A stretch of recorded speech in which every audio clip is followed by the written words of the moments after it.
My name is Julie, and I'm 30 years old. I work for a foreign investment company. My husband James has a job in services, but his contract is not stable because it gets renewed every year. This uncertainty makes us worried, especially towards the end of the year.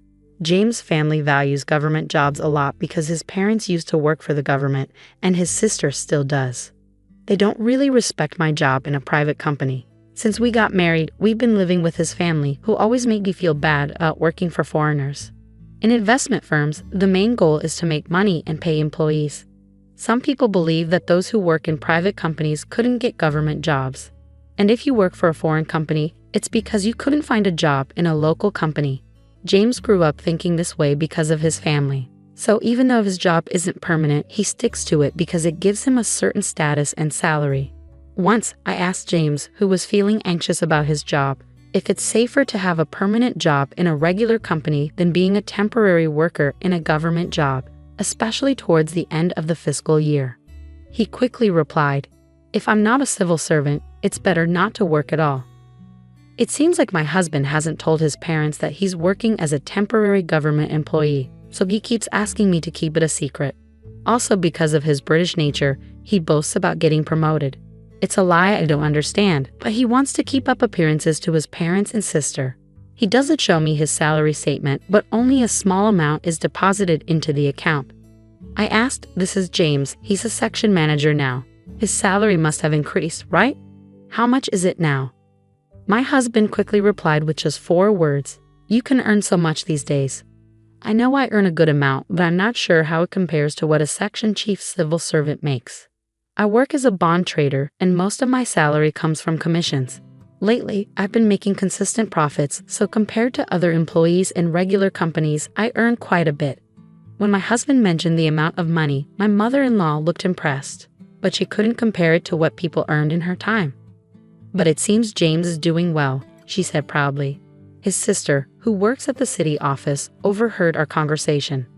If he worked at the city office, he might be at the level of a division head. "Government jobs do pay well, don't they?" she commented.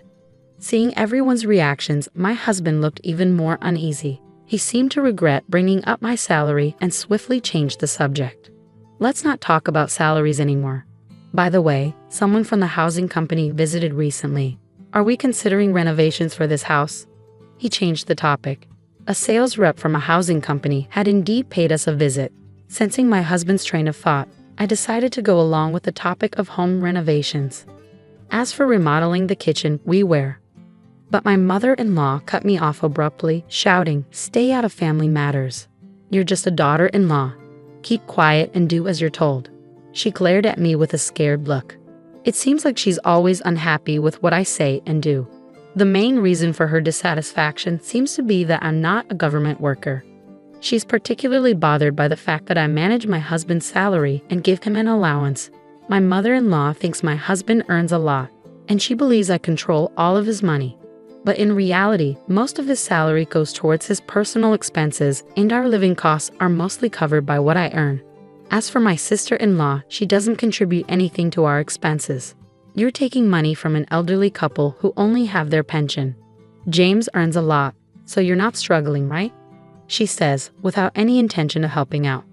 Living in my husband's family home means we don't have to worry about paying rent, and we can manage with just my salary.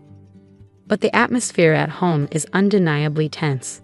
Unable to join the conversation about the housing company, I hurriedly cleaned up the kitchen after dinner.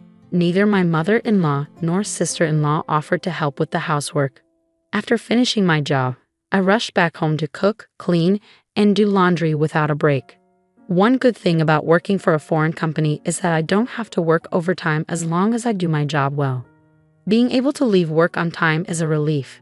It helps me keep my work and personal life separate, and I don't have to bring work home, which is a big advantage.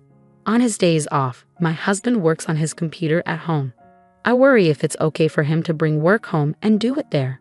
When I tried to ask him about it, he said, "I can't work overtime, and if I don't finish on time, I get in trouble."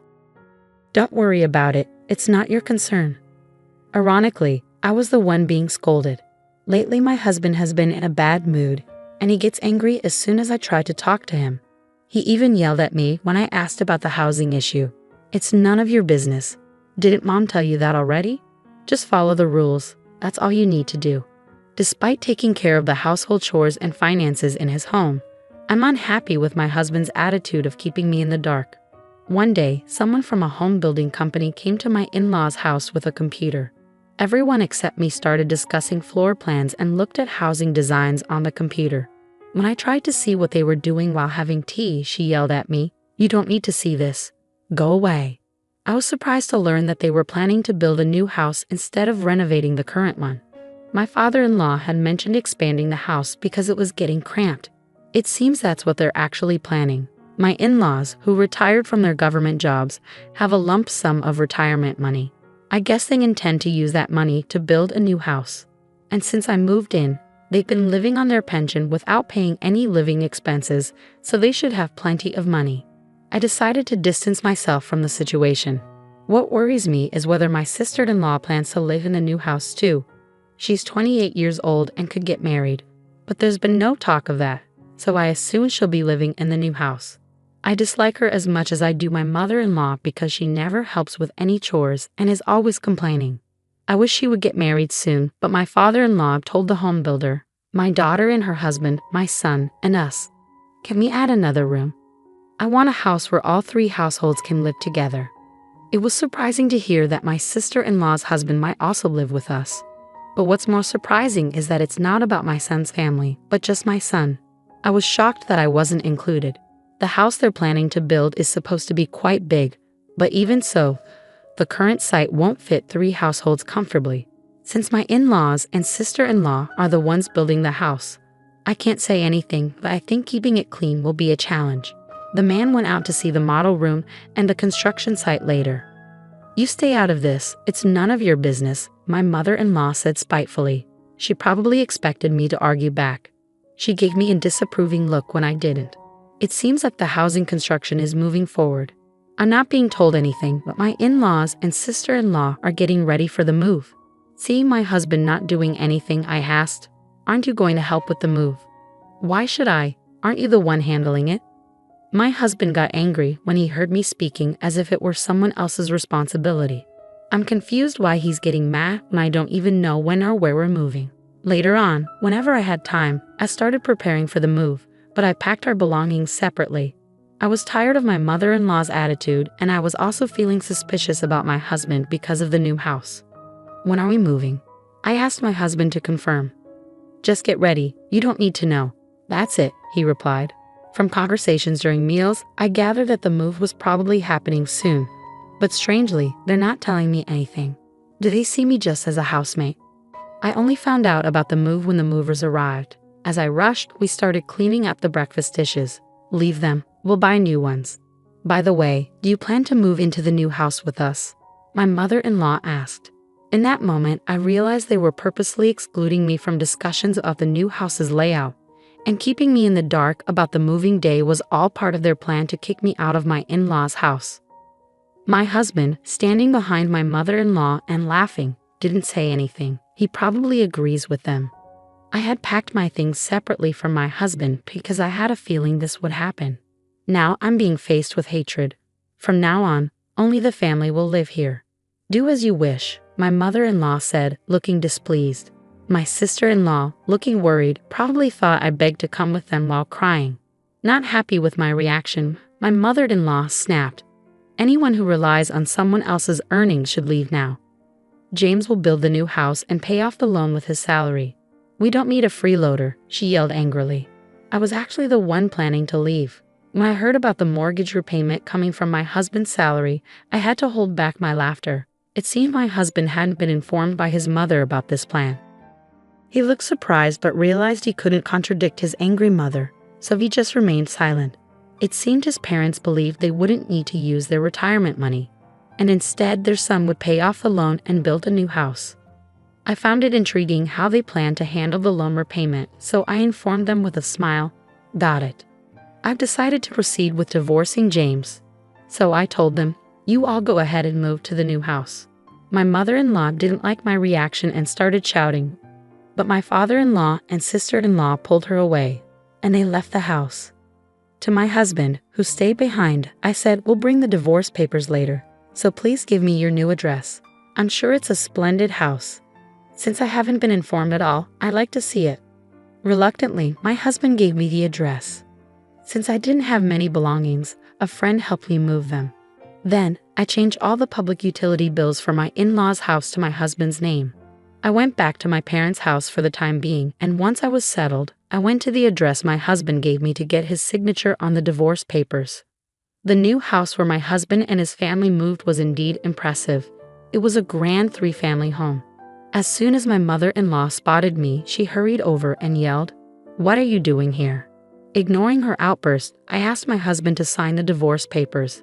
My mother-in-law then turned to him and said, "Useless wife. It's because she's not a government worker. Hurry up and say it." With a sarcastic tone, I turned to my mother-in-law and remarked, "What a splendid house. Are you sure you can afford it with James' salary?" My mother-in-law's face turned red with anger. "You're the outsider now, so don't concern yourself with us. Take the divorce papers and leave," she snapped. I wanted to savor the sight of my husband's pale face a little longer, but I grabbed the divorce papers and left immediately, keeping an eye on my furious mother-in-law. I went straight to the town hall to submit the papers and decided to start looking for a new place for myself. Feeling worn out from married life after that ordeal, I opted to live alone in a small apartment for a while. I found a property near my workplace that suited my needs, so I moved in right away and started afresh. Life became so much more comfortable without roommates boasting about being government workers or leaving all the chores to me. Just as I was starting to put my husband out of my mind, I suddenly received a call from an unfamiliar number. "I can't pay the loan, Julie. Will you come back to me?" "I'm calling from a friend's phone. I can't afford to pay the mortgage, electricity, water bills, or even my phone bill," my ex-husband said, his voice breaking with tears. I assumed he could ask his family for help, so I suggested, "Your sister has a stable job, and your parents are retired with pensions. They should have some savings, right?" When I dismissed his plea, my husband reluctantly confessed, "Actually, they don't have any savings left. My sister has debts and no extra money." Listening to my husband, it became clear that their retirement savings were nearly wiped out due to investment fraud, and his sister, who lived with their parents, had racked up significant debt by overspending on credit. This proud family of civil servants had nothing to hide. While I was living with them, they might have been able to keep it under wraps. But now that they've moved to a new house, they seem to be struggling to manage their lives and reach out to me out of desperation. However, I had no intention of reuniting with them. I declined their plea and ended the call. After that, the phone rang numerous times, but I continued to ignore it until the calls eventually ceased. Later, when I visited their new house, I noticed a for sale sign. There happened to be someone from the housing company there, so I couldn't resist asking about the in-law family. It turns out they sold the house immediately after it was built, but they still had a remaining loan. The housing company representative also mentioned, "I was surprised by that family. Despite their boasting, they said they would sell right away if they couldn't repay the loan because our relative was a cosigner. It seems to have caused some trouble. It seems that because a relative cosigned their loan, that relative had to take on the debt. Once this became known, considering their past boasting about being civil servants, it appears they're now facing ostracism from their relatives. It's not surprising, really. They caused trouble for a relative who works in a private company by involving them as a cosigner." As I relaxed on my sofa at home, I couldn't help but laugh at the absurdity of imagining what my ex-husband and his family, who no longer had anyone to boast to about being civil servants and were now seen as a nuisance by their relatives, might be going through.